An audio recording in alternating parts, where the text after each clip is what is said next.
안녕하세요. 승기로운 생각입니다. 일론 머스크가 드디어 트위터 인수권을 마무리 짓는 모습입니다. 원래 계약대로 주당 54불, 즉 440억 달러, 한화 약 62조 원에 다시 인수 제안을 한 것인데요. 이로 인해 트위터는 22% 폭등하고 테슬라는 5%나 급락했습니다. 갑작스러운 진전이 있었던 이유로는 곧 있을 법정 다툼에서 불리한 상황을 피하기 위한 것이라고 전문가들은 분석하고 있습니다. 일론 머스크는 트위터를 인수하는 이유로 X라는 명칭의 슈퍼 앱을 위한 것이라고 밝혔는데요. 그래서 오늘은 일론이 트위터를 인수하는 이유들로 꼽을 수 있는 슈퍼앱, 금융혁신, 언론 미디어 혁신, 그리고 옵티머스 봇까지 UX 디자이너의 시각으로 다뤄보려고 합니다. 중요한 내용들이 많으니 꼭 끝까지 시청해주세요. 누구나 이해할 수 있게 쉽게 풀어봤으니 재밌게 보셨으면 좋겠습니다. 그럼 지금 바로 시작합니다.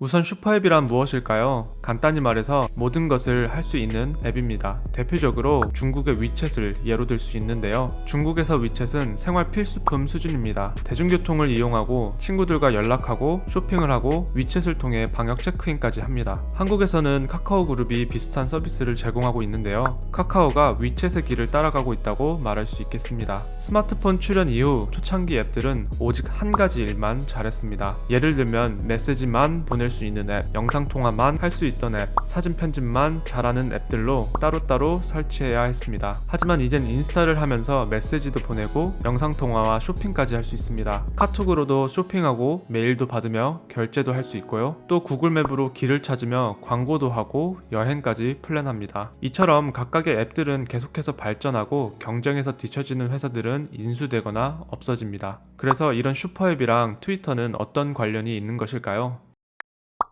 트위터 인수의 핵심은 금융 시스템의 혁신입니다. 자신의 취미가 돈이 되는 세상에 유튜브는 누구나 할 수 있는 사이드 잡이 되었습니다. 예전에는 아무도 관심 갖지 않았을 개인 취미에 사람들이 관심을 가질 수 있게 되었고 또 그것이 돈이 됩니다. 또 유튜브 멤버십을 통해서 내가 좋아하는 채널을 후원하면 고퀄리티 컨텐츠 공급을 지속해 유튜브 생태계를 선순환시킵니다. 왜 뜬금없이 유튜브 얘기를 하냐면요. 이 개념이 트위터에 똑같이 적용될 수 있기 때문입니다. 현재는 슈퍼팔로우라는 이름으로 월 5불에 크리에이터들을 후원할 수 있습니다. 슈퍼팔로우 구독을 하게 되면 구독자 전용 트윗을 받아볼 수 있고 라이브 채팅에 참여할 수도 있습니다. 유튜브처럼 무슨 배지도 받네요. 현재는 미국에서만 이 기능을 사용할 수 있고 소수 자격 요건을 충족시킨 베타 테스터만 가능하다고 합니다. 기준은 이러합니다. 18살 이상이며 10,000명 이상의 팔로워를 가지고 있고 한 달에 25번 포스팅을 하면 베타 테스터 신청 자격이 주어집니다. 트위터 블루라는 것도 있습니다. 이건 유튜브 프리미엄 같은 것입니다. 한 달 5불에 광고 없는 기사를 읽을 수 있고 이미 포스팅한 트윗도 지울 수 있다고 합니다.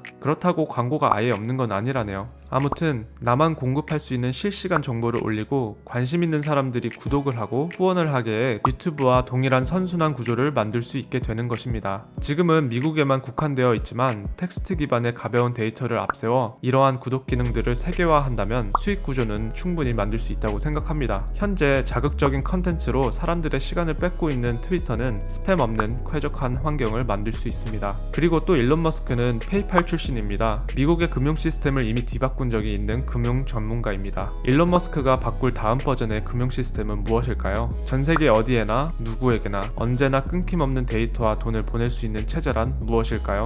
네, 맞습니다. 그것은 바로 웹3입니다. 이것은 현재의 모든 금융 시스템을 송두리째 바꿀 수 있는 가능성을 지니고 있습니다. 우리는 우리 모두가 주인이 되는 슈퍼앱 플랫폼의 시작을 보고 있는지도 모르겠습니다. 트위터 인수의 또 다른 핵심은 스페이스X의 스타링크 사업입니다. 지난 영상에서 트위터는 텍스트 기반이기 때문에 매우 가벼운 데이터가 특징이라고 설명을 드린 적이 있습니다. 유튜브 영상 만드는 것처럼 편집할 필요도 없기 때문에 세계화에 매우 유리합니다. 거의 문자 메시지 수준이니까요. 이번 우크라이나 사태만 보더라도 이제는 전쟁을 실시간으로 받아볼 수 있을 정도입니다. 이제는 정보의 공유 속도가 아주 즉각적입니다. 스타링크에 어디서나 터지는 지구 인터넷을 실시간 정보 트위터와 결합한다면 매우 강력한 미디어 체계가 출현하게 됩니다. 이는 누구나 기자가 될 수 있는 플랫폼이 되는 것입니다. 바다 한가운데서도 모든 상황을 실시간으로 받아볼 수도 있을 것이고 깊은 산속이나 사막 같은 곳의 데이터 사각지대가 없어질 것입니다. 누구나 각 나라의 실시간 상황을 적나라하게 전할 수 있게 됩니다. 다시 말해 현재의 전 세계 언론 체계를 송두리째 바꿀 수 있는 뉴스 미디어의 시작이 될 것입니다. 스마트폰 하나만 있으면 통제할 수 없는 언론이 될 수 있습니다. 에어비앤비가 호텔 건물 하나 없이 최대 숙박업체가 된 것처럼, 우버가 택시 차량 한 대 없이 최대 규모의 택시 업체가 된 것처럼, 또 아마존이 쇼핑몰 하나 없이 최대 규모의 쇼핑 기업이 된 것처럼 트위터는 기자 한 명 없이 최대 규모의 언론이 될 수 있습니다. 위 링크는 몇 달 전에 트위터 인수권에 대해 간단히 정리한 영상입니다. 지난번 영상에 덧붙여 설명한 것이니 못 보신 분들은 참고하시면 좋겠습니다. 현재 많은 분들이 트위터를 인수하는 가장 큰 이유로 옵티머스 봇을 꼽고 있습니다. 방대한 자연 언어 데이터를 보유하고 있는 트위터를 통해 휴머노이드 로봇을 훈련시키기 위해서다라는 것인데요. 개인적인 생각으로는 어느 정도 일리가 있다고 생각합니다. 테슬라는 지난 AI 데이 2에서 옵티머스 봇 프로토타입을 선보였습니다. 자연스럽게 걷지 못하는 로봇의 모습을 보고 조롱하시는 분들이 많았습니다. 하지만 이것은 고작 1년 동안 만든 하드웨어입니다. 이날 주목해야 할 것은 오토파일럿 소프트웨어입니다.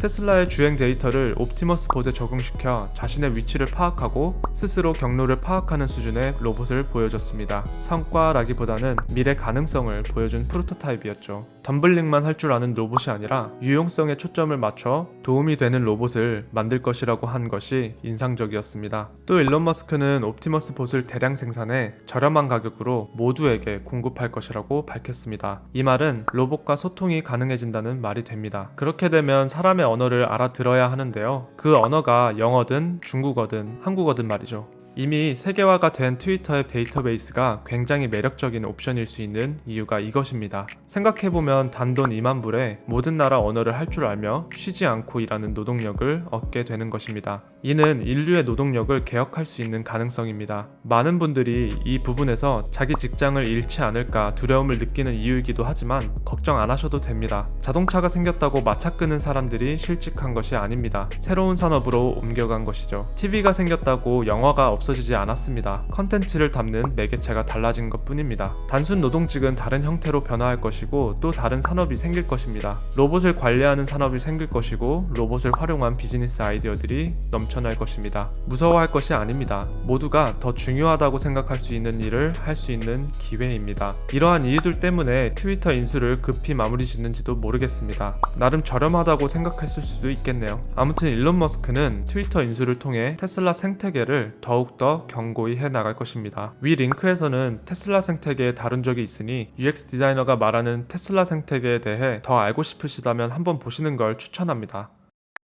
아직 미국에는 슈퍼 앱이 존재하지 않습니다. 그나마 구글이 가능성이 있는 것 같지만 애플이라는 강력한 경쟁자가 있습니다. 앞으로 슈퍼 앱은 누가 될까요? 구글, 애플, 메타, 아마존, 그리고 테슬라와 함께 빅5 체제가 될까요? 트위터는 어떻게 변화하게 될까요? 슈퍼 앱 X는 어떤 모습으로 우리에게 다가올까요? 테슬라는 세기도 힘들 정도로 많은 사업들의 생태계를 어떻게 만들어 나갈까요? 우리는 트위터의 변화를 유심히 관찰할 필요가 있습니다. 지금까지 승기로운 생각이었습니다. 감사합니다.